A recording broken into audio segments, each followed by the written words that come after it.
un court répit du déluge qui s'abat sur la France depuis plus d'1 mois.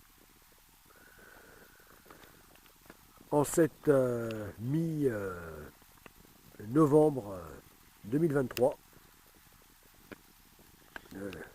et donc sur le site de gestation de la compagnie Godessarc.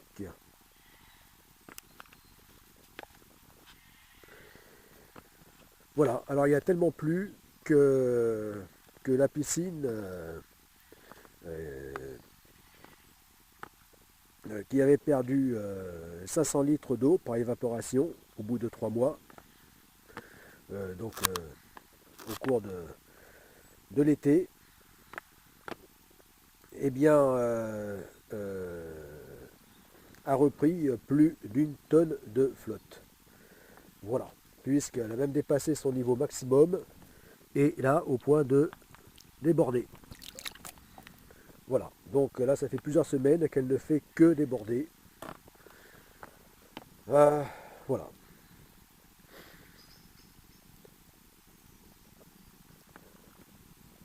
Voilà, donc bon, ça c'est pas un inconvénient parce qu'il me faut plutôt trop d'eau que pas assez pour ce qui est de l'entraînement.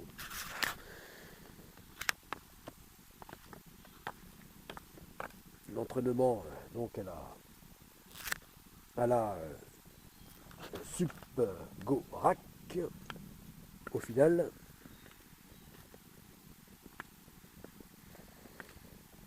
Voilà, et entre-temps est passée donc la tempête de Domingo ou Domingos, voilà, qui a laissé des traces. Voilà, puisque cet arbre est venu s'abattre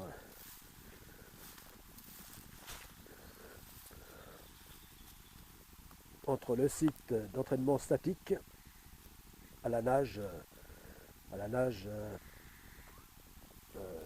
stand-up paddle et paddleboard longue distance, ultra longue distance.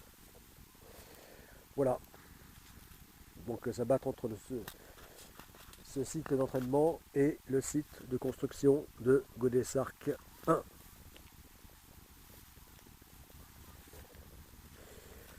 Voilà.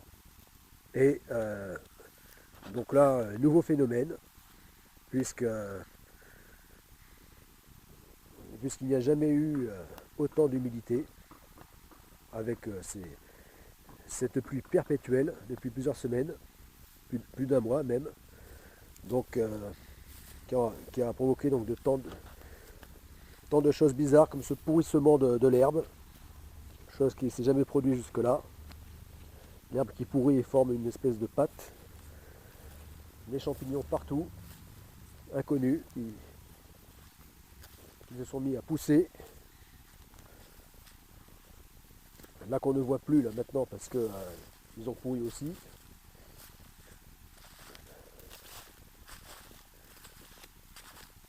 Si on voit cette chose infâme là, qui est un reste de champignons, mais bon, champignons bien plus grands que ça, un peu partout.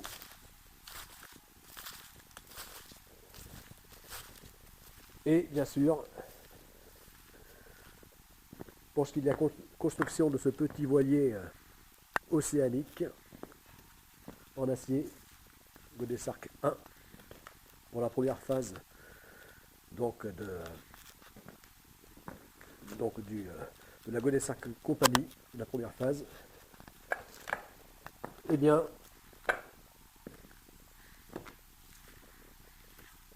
donc de la navigation conçue pour la navigation Sup Tago,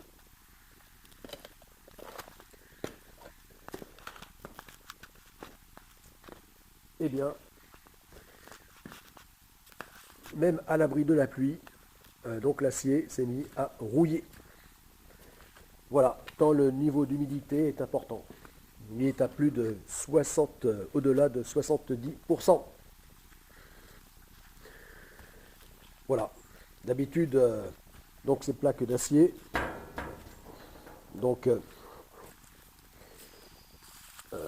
biacier noir avec donc la calamine, la couche de calamine dessus. Ce n'est à rouiller que lorsqu'elle est directement donc exposée à la pluie, comme ça peut l'être ici. Mais là, pour ce qui est des premières plaques d'acier posées, donc le pont justement, pour éviter que ça rouille trop vite, eh bien donc j'ai passé une couche de primaire. Voilà.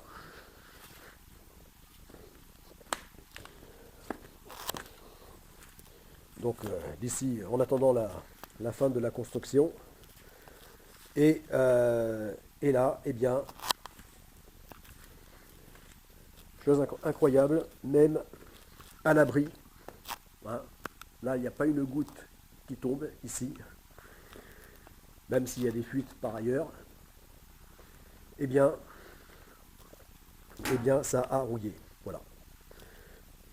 C'est-à-dire que là, il y a eu des averses tellement, on peut dire une pluie permanente et forte, avec des averses très fortes, plus les coups de vent et tempêtes déjà qui sont passés, et bien ont dû créer ici comme une sorte de vapeur, oui, de vapeur d'humidité, hein, de crachin breton. Donc ont dû occuper ce volume et de ce fait, eh bien, faire rouiller le métal comme s'il était directement sous la pluie. Voilà.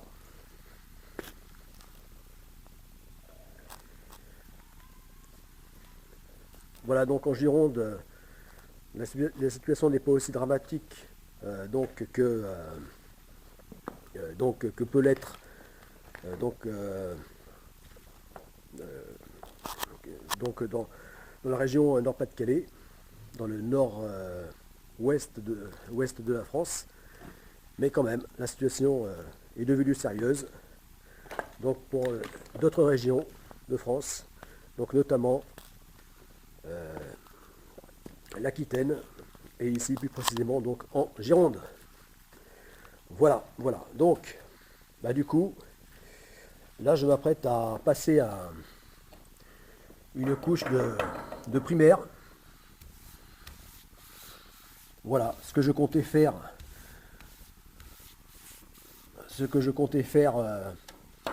Donc une fois la plaque, la tôle découpée et posée donc sur le pont pour rejoindre les autres.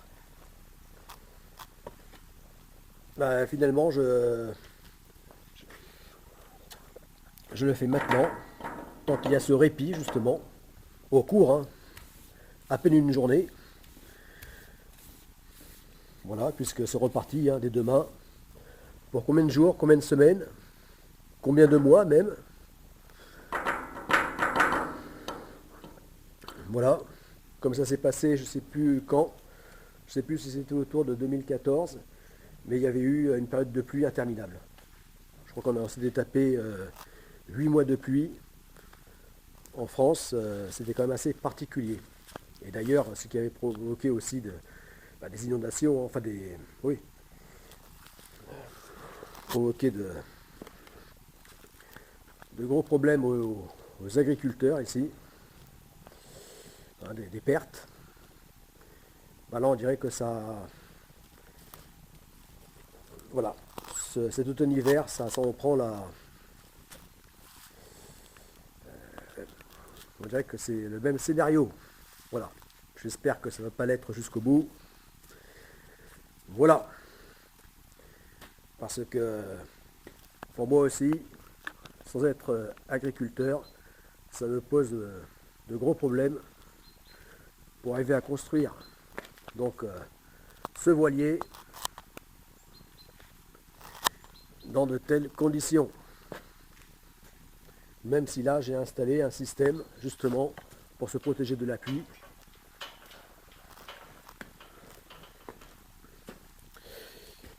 Voilà. Ah là, ça a vachement rouillé, hein. Quasiment aussi vite, même aussi vite que si ça avait été directement exposé à l'extérieur. Voilà. Bon bah du coup, donc là je vais découper cette tôle dans sa longueur, qu'après donc la couche de primaire. Voilà le coup de peinture anti-rouille. Voilà. Mais bon, ça n'a aucune importance. Avant, après. Par contre, ce qui est important, c'est d'arriver à couper ça droit. Voilà, puisque c'est pas encore au point du tout avec le découpeur plasma.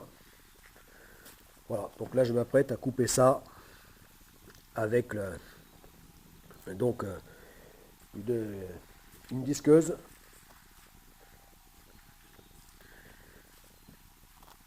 Voilà.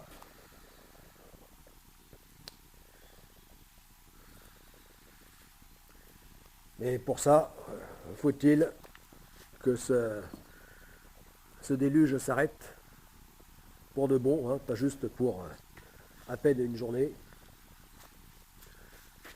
Voilà, on en avait même oublié que le ciel bleu existe. Aujourd'hui, ça fait tout drôle d'avoir le ciel bleu. Hein, ça donne l'impression d'être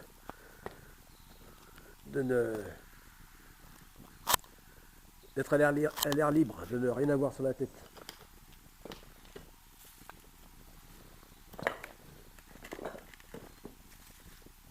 Et bon, c'est un petit soulagement de courte durée, hein, puisque demain c'est reparti de plus belle, la pluie, et que donc ça ne permettra pas au sol ni à quoi que ce soit de s'assécher. Voilà, même si là, déjà, l'eau apparente est partie, mais bon, si on appuie, on se rend compte que c'est gorgé de flotte, encore. Le sol est toujours gorgé de flotte, mais bon, là depuis ce matin, il n'y a plus carrément ces mares, hein, mares d'eau, hein, ces flaques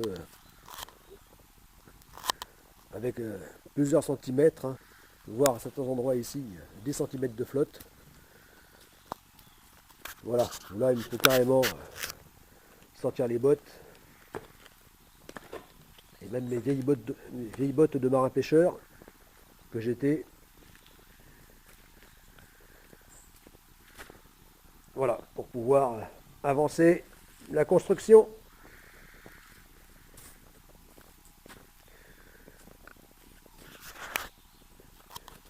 Mais bon, j'aime pas trop ça. Dans ces conditions, hein, l'électricité et l'eau ne font pas bon ménage. Pas toujours en tout cas. Voilà, puisque par le passé, notamment en travaillant à bord, j'en ai eu assez comme ça, des coups de décharge électrique avec les pieds dans l'eau. C'est pas le genre d'expérience que j'ai envie de répéter. Bon bien voilà. Allez, profitons de cette courte